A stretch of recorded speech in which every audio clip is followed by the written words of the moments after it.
You're bringing tacos to a black tie event. That's literally what Camille said to me with a smirk while checking her lipstick in the mirror. This was last Saturday. And now I'm sitting here 6 days later staring at an engagement ring and a damn ramen cup on my kitchen counter. But let me back up a bit. A year ago, things were fine. Better than fine. Camille and I had been together for 3 years. She's a lawyer, one of those Manhattan types who talks fast, always knows which fork to use, and says stuff like optics in casual conversation. I run a food truck in Brooklyn, ex-Marine turned chef. It's greasy loud, and I love it. I built it from scratch after leaving the Corps, and yeah, maybe it's not glamorous, but I make a living. A damn honest one. Camille used to say she liked that about me. You're grounded. You remind me what's real. That kind of thing. At first, it felt like we balanced each other. She had the polish, the plans. I had the grit, the hands-on hustle. She'd swing by my truck sometimes after work in her tailored suit, grab a birria quesadilla, and kiss me like we were in some cheesy rom-com. I thought it meant something. But lately, the cracks were showing. 3 months ago, she got promoted. Senior partner track. Big clients. Swanky galas. Her whole vibe shifted overnight. Suddenly, I was getting told how to dress, what not to say around her colleagues, and how image matters. Last week, she invited me to this charity gala her firm was hosting at the MoMA. Everyone important will be there, she said. You'll get to see my world for once. I had a weird gut feeling, but I still said yes. Because love, right? Support. All that dumb shit we're told matters. She even bought me a suit, not rented bought. Consider it an investment, she joked. The night of the gala felt off from the start. I showed up early at her apartment. She looked like some walking Vogue cover. I told her she looked amazing. She barely glanced at me, just fixed my collar and muttered, "Try not to mention hot sauce, okay?" Okay, cool. In the Uber, she gave me a full rundown of what to say if people asked about my work. Just say you're a culinary entrepreneur. Sounds better. Don't mention the truck, people might think you're local. WTF does that even mean, I asked. She smiled. Relax, babe. It's just branding. I should have bailed right then. I didn't. The MoMA was packed, rich people everywhere. Tall glasses, taller egos. I felt like a freaking scarecrow in their wine-colored sea of confidence. Camille glided through them like she owned the place. Laughing, air-kissing, flexing her Rolodex. And me, I was her accessory. Every intro was worse than the last. This is Ryan, my fiancé. He's in mobile cuisine. Ryan's like a food magician. He can turn spam into tapas.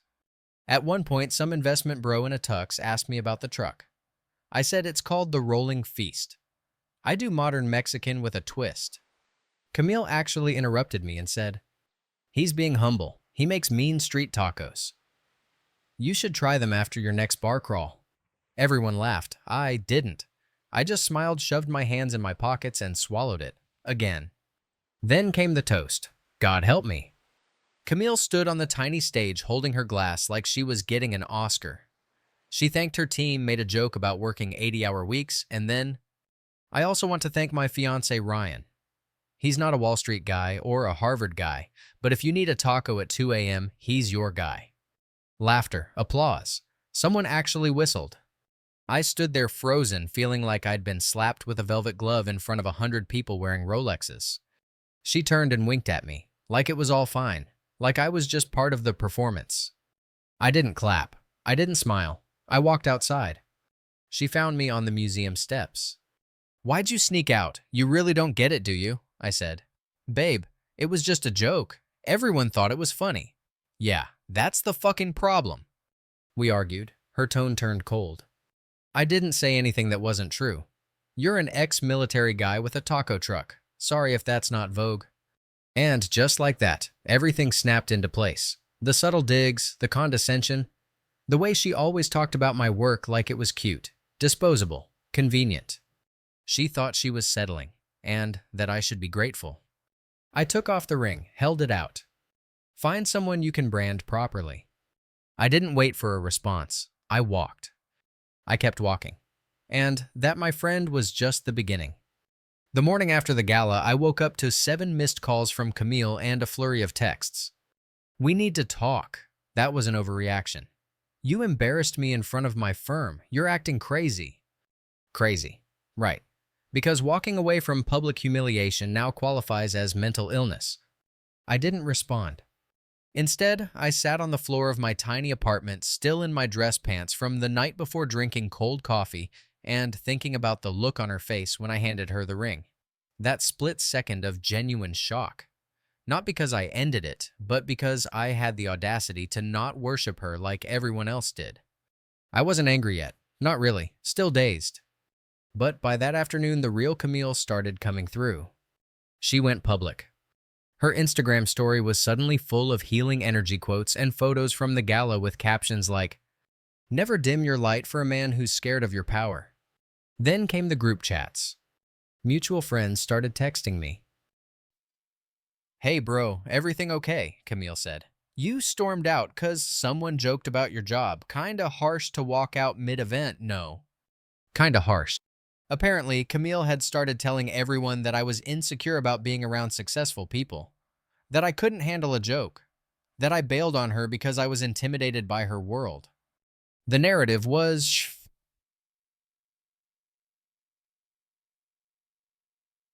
let me tell you something about running a food truck. You learn to keep receipts, literally and metaphorically. I didn't start plotting revenge right away. I just sat with it for a couple of days. Processing. Picking apart every moment of our relationship that used to feel normal and now felt disgusting in hindsight. Like the time she called my truck adorable in front of her parents, or when she laughed about my food photos not being Instagrammable enough, or when I catered her friend's engagement party for free and she told them, "Don't worry, it's just Ryan. He loves this stuff." Nah, what I loved was her. But love, as it turns out, ain't worth ST if it's not mutual respect. 3 days after the gala, I got a DM from a woman named Natalie. Turns out she was Camille's junior associate. We'd met once briefly when I dropped off lunch for Camille's office. She remembered me because I gave her an extra tamale just because you look like you haven't eaten since law school. She wrote, "Hey, I probably shouldn't say this, Pisces, but I was at the gala. That speech, not okay. I just wanted you to know you weren't overreacting." I stared at that message for a long time. Validation hits different when you've been gaslit for days. We chatted a bit. She told me Camille had been making jokes about me in the office for months, calling me the protein guy, saying I smelled like cilantro and wood smoke, whatever that meant. Apparently, she used me as her punchline, the rugged contrast to her crisp world. Camille wasn't proud of me. She was performing me. And then it got worse. Natalie told me something I hadn't expected. Camille had a side hustle, specifically a very illegal one. See, lawyers can't just take freelance clients under the table, especially not crypto startups who want to navigate around compliance. But Camille did. She used a burner Gmail and a fake name. Guess what that name was? Elena. Yeah, Elena C. Same name I saw 6 months ago in an email thread when Camille accidentally airdropped something to my laptop while looking for a Spotify playlist. At the time, I didn't think much of it. Now I was connecting dots. And those dots spelled fraud. I didn't go nuclear right away. No, I wanted to do it right, Camille style. I pulled up every file I'd seen, every transfer notification. I even found her old Venmo account linked to a second phone number. Transactions to names that looked fake as hell. Descriptions like consulting and doc edits with sketchy little emojis next to them. I compiled it all. Screenshots, metadata, email headers. I didn't know what I was going to do with it yet. But I knew I was holding something heavy. And while I sat with that, Camille kept spinning her narrative. Instagram stories about cutting off toxic men.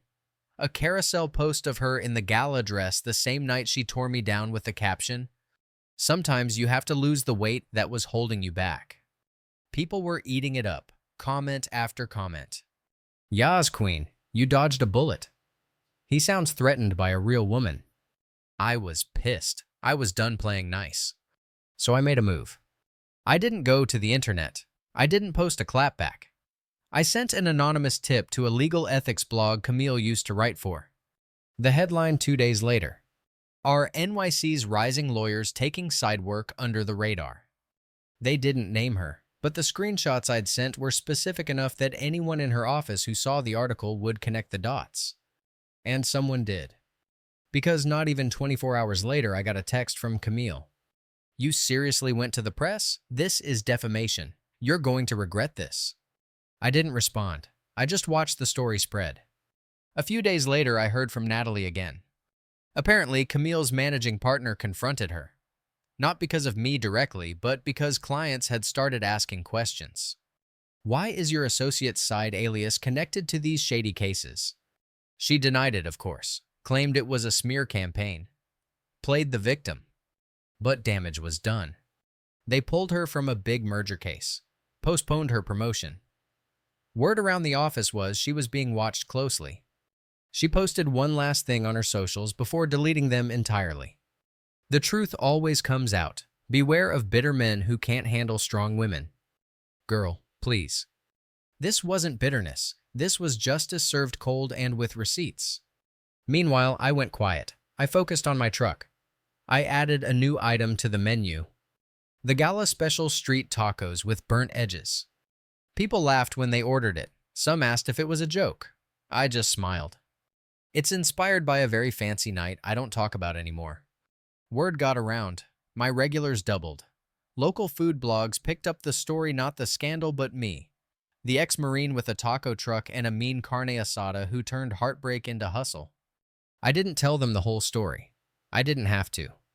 But damn, it felt good watching Camille's carefully curated life unravel, not because I exposed her, but because she built it on mocking people like me. And eventually, fake foundations always crack. The fallout came slower than I expected, but it came. And when it hit, it didn't just dent Camille's image.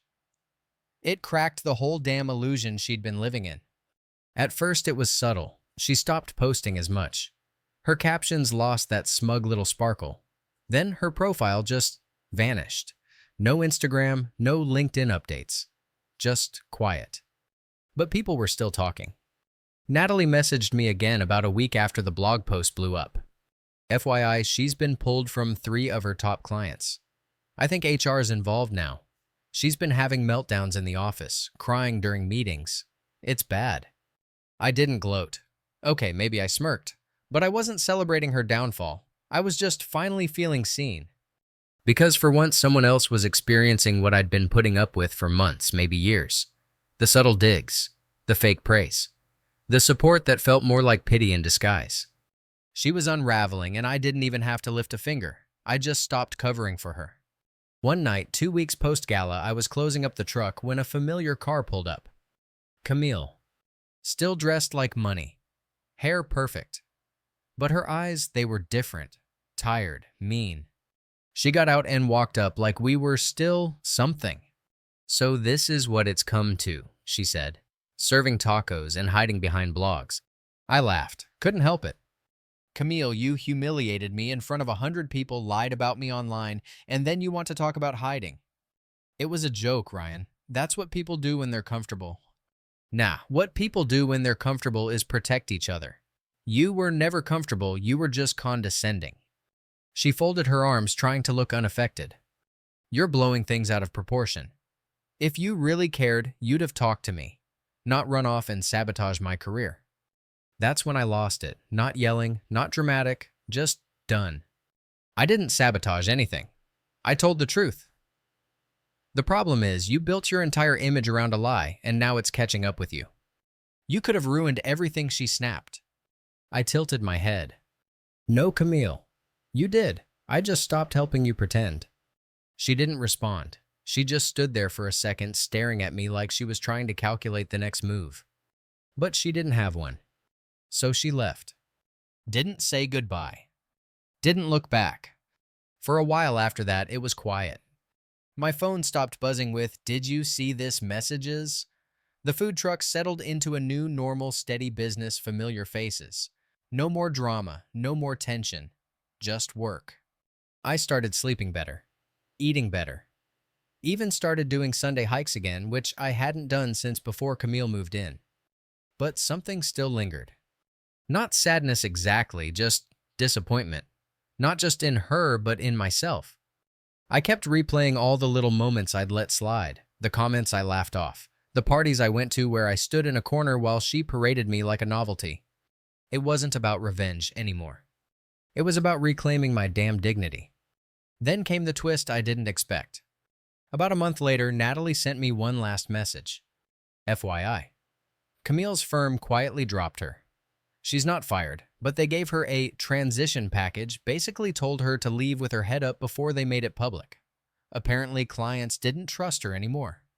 I sat with that for a while. It didn't feel good, not in a celebratory way, but it did feel right. Because you can lie to people about a lot of things, your job, your lifestyle, your relationship, but when you get caught faking values, there's no fixing that. She wasn't just disrespectful, she was dishonest. To her colleagues, to me, to herself. A few days later, I found the engagement ring again. I'd tossed it in a ramen cup the night everything went down. For weeks, I didn't even want to look at it. But that morning, something shifted. I took it out, held it up to the light. It didn't mean a damn thing anymore. So I sold it. Got a fair price, too. Used the money to finally get the new wrap for my food truck I'd been putting off.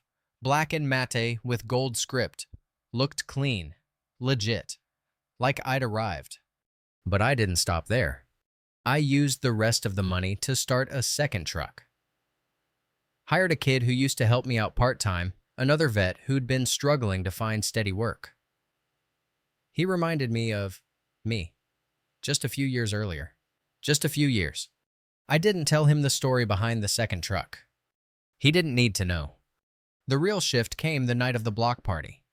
I was catering a neighborhood fundraiser, nothing fancy, just local families' music pop-up stands.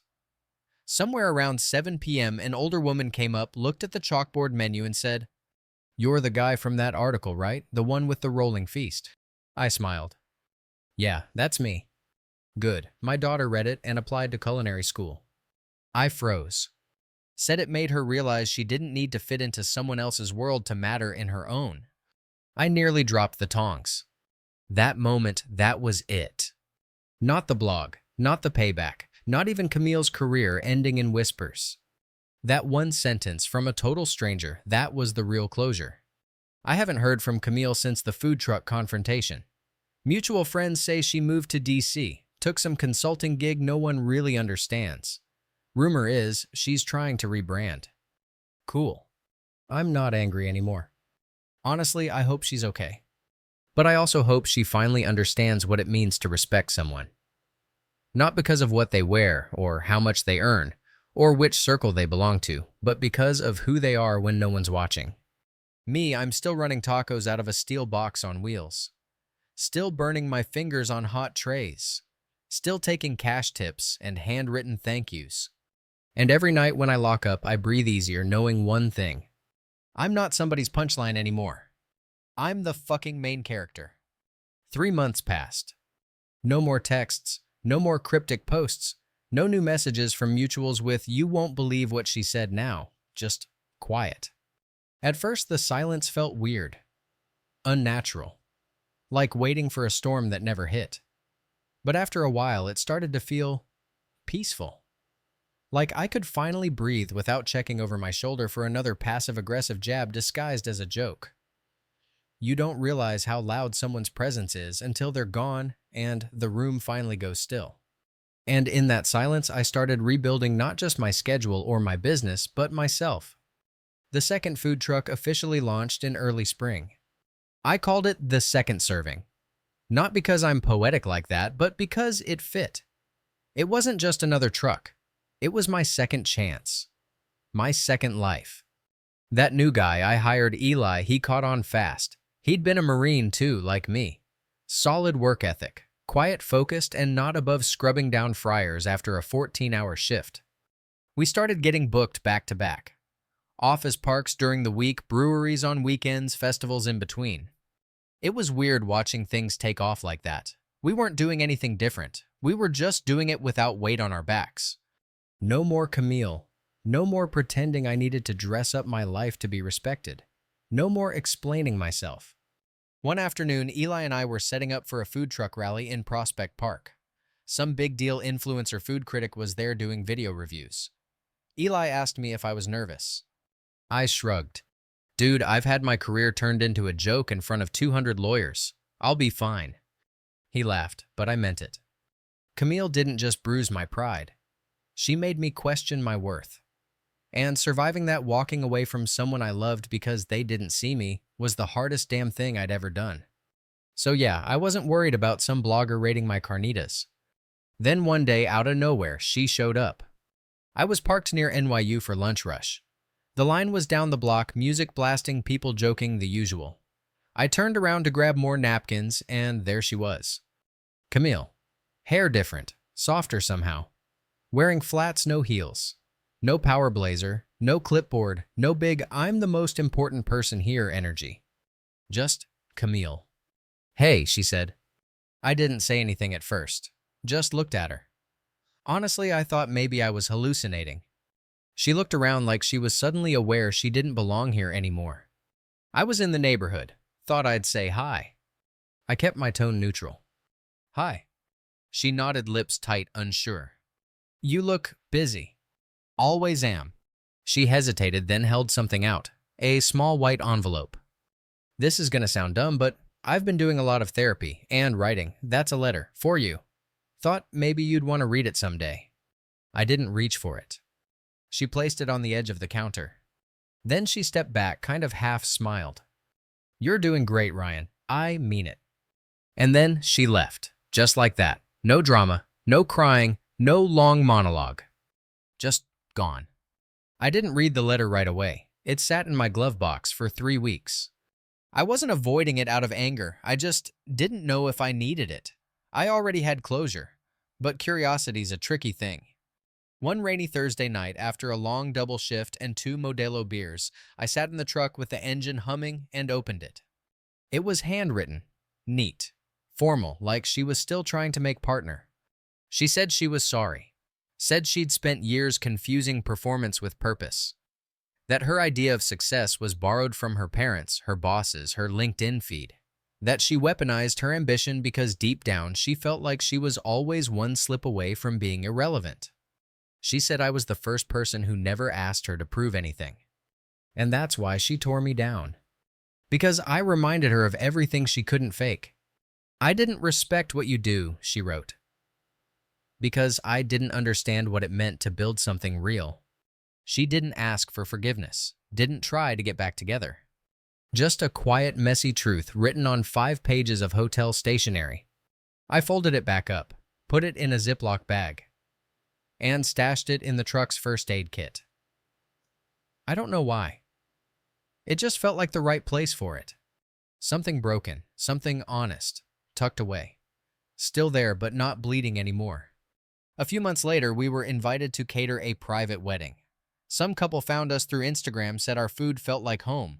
They paid upfront, tipped huge, even let us park right next to the dance floor. During the father-daughter dance, I stood to the side watching everyone sway under string lights, laughing without checking their phones.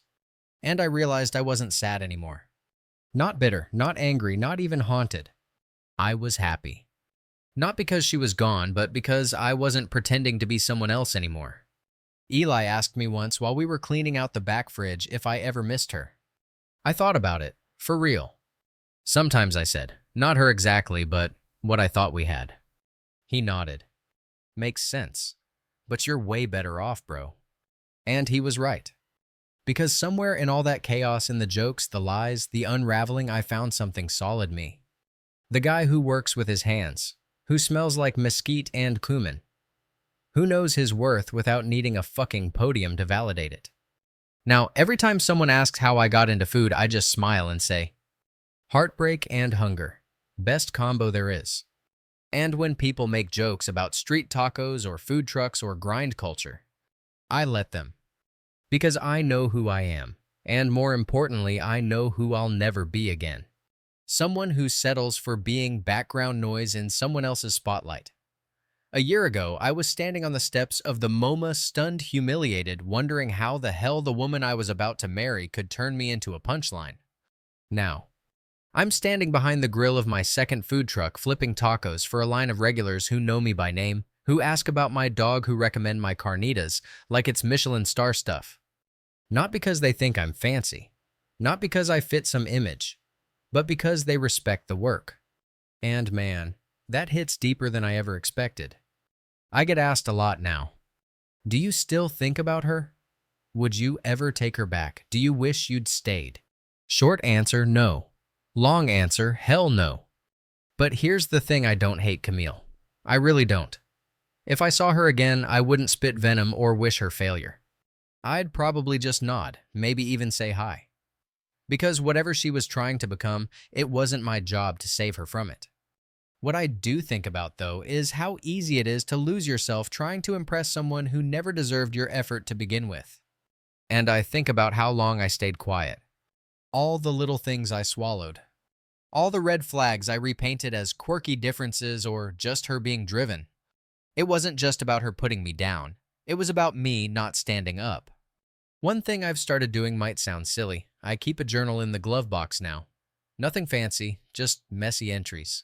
Stuff like, today a 10-year-old told me my tacos tasted like his grandma's. I cried in the truck. Donated a portion of our profits to a local shelter. Felt better than making rent. Camille's face popped into my head when I saw some guy in a suit drop his espresso and blame the barista. Walked away smiling. It's not for anyone else, just me. To remind myself where I've been, what I survived, and how I want to live from here on out. You know what surprised me the most? Peace is loud. Not in a chaotic way, but in how clear it makes everything. Like for the first time in years, I can hear myself think. I can tell when someone's being fake in 5 seconds flat. I know the difference between someone who laughs with you and someone who laughs at you. And I've gotten real good at walking away from people who try to disguise insults as teasing. Camille taught me that. That's her legacy. Not heartbreak, not humiliation, but discernment. One night, maybe 4 months after she handed me that letter, I was doing a late shift in Williamsburg. It was cold, quiet. Just a few drunk bar hoppers stumbling by. Some guy in a suit wandered up, loose and tie, looking miserable. He asked if we had anything spicy. I gave him a grilled habanero quesadilla and watched him take one bite and nearly cry. Jesus, he said. That's intense. Yeah, I said. Life is too. He looked up. Rough night, I asked. He nodded. Corporate dinner. I don't even know why I show up anymore. It's all fake smiles and brand speak. I looked at him and saw myself, well, the version of me Camille saw. Out of place. Apologetic. Trying to fit in with people who wouldn't even flinch if you disappeared. You want to know the best part of this job, I said. He nodded, chewing. Nobody expects you to lie. He smiled, a real one. Damn, that's good, like life advice good. And just like that, another little piece clicked into place. I don't want revenge anymore. I don't want the last word. I want moments like that, real ones. The kind you don't have to overthink or dress up for. I started hosting taco nights for local shelters. Free meals. No promo, just feeding people. Some of them are ex-cons. Some are runaway teens. Some are just folks who slipped through the cracks. They always thank me too much. And I always tell them the same thing. You're not charity. You're a human being. Everyone deserves a hot meal and someone who gives a shit. We talk. Sometimes we don't. One guy told me his story over a paper plate of chorizo and rice. My wife left me when I got laid off. Said she didn't marry a warehouse guy. Said I'd peaked. She left with her boss. I thought I was done. Like broken beyond fixing. I told him about Camille. Told him about the gala. About the dishwasher joke. About the ring and a ramen cup. He laughed so hard he cried. Man, they really think we're just tools they can keep in a drawer, huh? And I said, not anymore. We fist bumped like middle schoolers. It was stupid, and it meant everything. I got an email a couple of weeks ago from Natalie. She's working at a nonprofit now, doing legal aid stuff, real boots on the ground work. She said she never wanted to work in a firm again after watching what happened to me and to Camille. I realized that success without soul is just performance art. That line stuck with me. Because that's what Camille was doing the whole time, performing. Trying to prove something to someone who didn't even exist. But me, I don't need to perform anymore. I'm not auditioning. I'm not applying for validation. I'm living. And if that means smelling like onions and grilled steak most days? If that means my biggest brag is I fed 300 people in a day?